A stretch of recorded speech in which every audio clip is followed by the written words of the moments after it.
ఓం నమో భగవతే రుద్రాయ. 4 డిసెంబర్ 2025 మనం దత్తాత్రేయ జయంతిని జరుపుకుంటూ ఉన్నాం.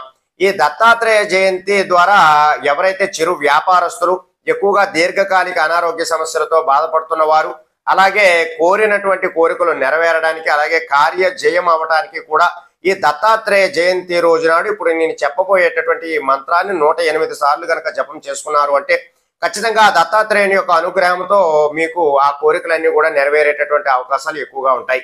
ప్రధానంగా వ్యాపారంలో అభివృద్ధి చెందేటటువంటి వారికి, అలాగే అనారోగ్య సమస్యలతో బాధపడుతున్న వారికి దత్తాత్రేయ మంత్రము చాలా చక్కగా మంచి ఉపయోగకంగా ఉంటుంది.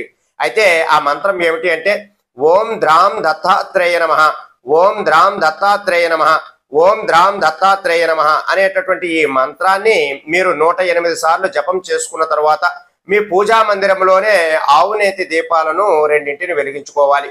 వెలిగించిన తర్వాత దత్తాత్రేయుని యొక్క అష్టోత్తర శతనామావళిని అంతా కూడా చెప్పుకుని తెల్లటి పుష్పాలతో స్వామివారిని అర్చించిన తర్వాత స్వామివారి యొక్క మంత్రము చెప్పుకున్న తరువాత 7 సార్లు ప్రదక్షిణ నమస్కారములు అనేటటువంటివి చేసుకోవాలి.